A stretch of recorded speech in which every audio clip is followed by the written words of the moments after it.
بسم اللہ الرحمن الرحیم۔ 9 ہجری، غزوہ تبوک، حج الاسلام، وفود کی آمد اور فوج در فوج مسلمان ہونا، تبوک اور اسلام میں چندہ کا رواج۔ طائف سے واپسی کے بعد 9 ہجری کے نصف تک نبی صلی اللہ علیہ وسلم مدینہ میں مقیم رہے۔ پھر آپ صلی اللہ علیہ وسلم کو اطلاع ملی کہ غزوہ موتا کے شکست خوردہ رومیوں نے مسلمانوں سے جنگ کرنے کے لیے مقام تبوک میں، جو مسلمانوں سے 14 میل کے فاصلے پر ہے، بہت کچھ تیاریاں کر رکھی ہیں۔ رسول اللہ صلی اللہ علیہ وسلم نے جہاد کی تیاری شروع کی، لیکن اس وقت مسلمان قحط سالی کی وجہ سے نہایت تنگ دستی اور افلاس کی حالت میں تھے، اور اس پر مزید یہ کہ سخت گرمی پڑ رہی تھی، لیکن جانثاروں کی جماعت تھی کہ اس کے باوجود بھی جہاد کی تیاریاں شروع ہو گئیں۔ چندہ کیا گیا تو حضرت صدیق اکبر رضی اللہ عنہ نے اپنے گھر کا سارا اثاثہ لا کر رکھ دیا، اور حضرت عثمان رضی اللہ عنہ نے ایک عظیم الشان امداد سامان جنگ کے لیے پیش کی، جو 900 اونٹ اور گھوڑوں پر مشتمل تھی۔ جمعرات کے روز ماہ رجب میں 30,000 صحابہ کی جمعیت لے کر حضرت صلی اللہ علیہ وسلم تبوک کی طرف تشریف لے چلے۔ چند معجزات۔ راستے میں ابو ذر غفاری کو دیکھا کہ سب سے علیحدہ علیحدہ چل رہے ہیں، تو فرمایا دنیا سے علیحدہ ہی چلیں گے اور علیحدہ ہی زندگی گزاریں گے اور علیحدہ ہی مریں گے۔ چنانچہ ٹھیک ایسا ہی ہوا۔ اس غزوہ میں حضرت صلی اللہ علیہ وسلم کی اونٹنی گم ہو گئی، اور آپ کو بذریعہ وحی بتلایا گیا کہ اس کی مہار ایک درخت میں فلاں جگہ الجھ گئی ہے۔ وہاں جا کر دیکھا تو یہی صورت سامنے آئی۔ تبوک جب پہنچے تو اس جگہ کوئی نہ تھا، ہرقل بادشاہ حمص چلا گیا تھا۔ آپ صلی اللہ علیہ وسلم نے حضرت خالد بن ولید رضی اللہ عنہ کو عقیدر نصرانی کی طرف بھیجا اور پیشن گوئی کے طور پر فرمایا کہ تم رات کے وقت اس سے ملو گے کہ وہ جب شکار کر رہا ہوگا۔ خالد رضی اللہ عنہ پہنچے تو ٹھیک وہی واقعہ پیش آیا اور اس کو گرفتار کر لائے۔ الغرض آپ صلی اللہ علیہ وسلم تقریباً 15-20 روز وہیں مقیم رہے، لیکن کوئی مقابلے پر نہیں آیا، تو واپسی کا ارادہ ہوا، اور یہ حضرت صلی اللہ علیہ وسلم کا آخری غزوہ تھا۔ رمضان المبارک 9 ہجری میں واپس مدینہ پہنچے۔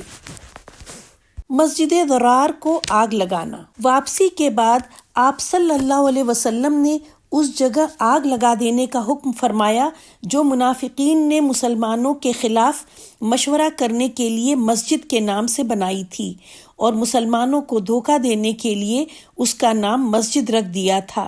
اس سے یہ بھی معلوم ہو گیا کہ مسجد ضرار در حقیقت مسجد نہ تھی۔ اسلام میں داخلہ۔ صلح حدیبیہ کے بعد جب راستے مامون ہوئے تو اشاعت اسلام، جس کو امن و امان ہی کی ضرورت تھی، ایک حد تک وسیع پیمانے پر ہو سکی، اور اسی لیے اس صلح کا نام آسمانی دفتروں میں فتح رکھا ہوا تھا۔ لیکن پھر بھی کچھ لوگ قریش کے دباؤ کی وجہ سے اسلام میں داخل نہ ہو سکے تھے۔ فتح مکہ نے اس قصے کو بھی تمام کر دیا، اور اب قرآن عظیم نے تمام عرب کے گھر گھر پہنچ کر اپنے اعجازی تصرف سے سب کے قلوب پر سکہ بیٹھا دیا، جس کا نتیجہ یہ ہوا کہ وہی لوگ جو کسی طرح اسلام اور مسلمان کی صورت نہ دیکھنا چاہتے تھے، آج جوق در جوق حضرت صلی اللہ علیہ وسلم کی خدمت میں دور دراز کے سفر طے کرتے ہوئے وفود کی صورت میں پہنچتے ہیں، اور برضا و رغبت اسلام کے حلقے بغوش بن کر اپنی جان و مال فدا کرنے کے لیے تیار ہو جاتے ہیں۔ اور یہ وفود اکثر 9 ہجری میں حاضر خدمت اقدس ہوئے۔ وفد ثقیف۔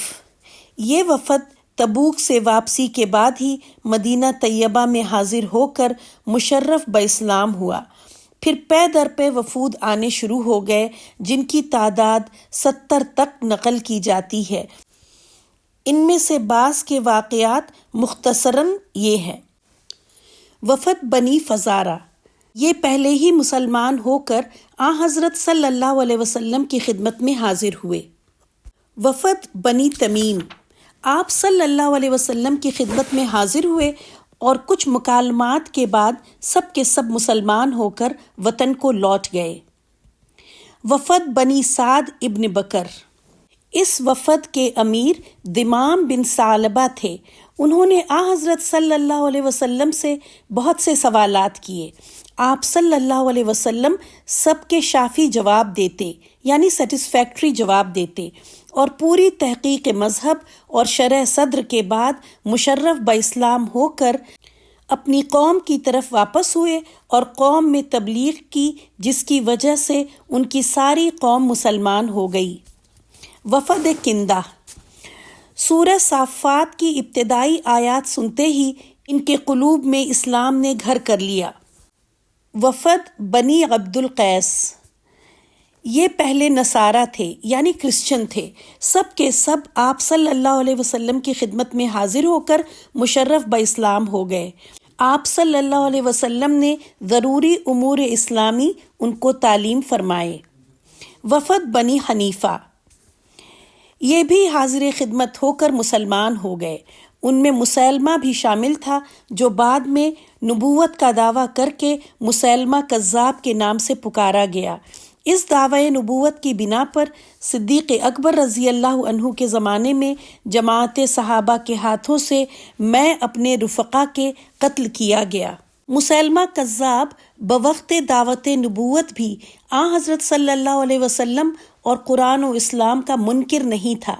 امام الحدیث و تفسیر شیخ ابو جعفر طبری اپنی تاریخ میں لکھتے ہیں کہ مسیلمہ نے اپنے مؤذن کو حکم دیا کہ اذان میں برابر اشہد ان محمد رسول اللہ کہا کرے، لیکن چونکہ حضرت صلی اللہ علیہ وسلم کے بعد کسی قسم کی نبوت کا دعویٰ جائز نہیں، بلکہ مطلقاً دعوی نبوت بہت سے نصوص قرآنی اور احادیث متواتر اور اجماعی عقیدہ نبوت سے انکار ہے، اس لیے باجماع صحابہ مسیلمہ کا غیر تشریعی نبوت کا دعویٰ بھی کفر و ارتداد سمجھا گیا اور باجماع صحابہ اس پر جہاد کیا گیا۔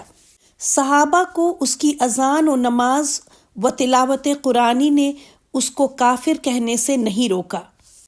قادیانی مرزا صاحب، جن کے دعوے اس سے کہیں بڑھ چڑھ کر ہیں، یہی نہیں کہ اپنے آپ کو تمام انبیاء سے افضل بتاتے ہیں، بلکہ بہت سے انبیاء کی ایسی جگر خراش توہین کرتے ہیں کہ کسی شریف انسان سے ممکن نہیں۔ بالخصوص حضرت عیسیٰ علیہ السلام پر تو اتنا ترکش خالی کر دیا ہے اور دو بازاری گالیاں دی ہیں کہ کوئی مسلمان اس کو سن کر کسی طرح صبر نہیں کر سکتا، جس کی تصدیق خود مرزا صاحب کی تصانیف ذمیمہ انجام اتھم اور دافع البلاء نزول المسیح سے ہر شخص کر سکتا ہے، اور یہ اسی قسم کے بہت سے مشرکانہ دعوے دیکھ کر تمام اسلامی فرقوں کے علماء نے متفقہ طور پر ان کے کفر کا فتویٰ دیا اور ان کی نماز روزہ اور ان کی مزعومہ تبلیغ اسلام کی پرواہ نہ کی، تو بلا شبہ اسوہ صحابہ رضی اللہ عنہم کی پیروی کی،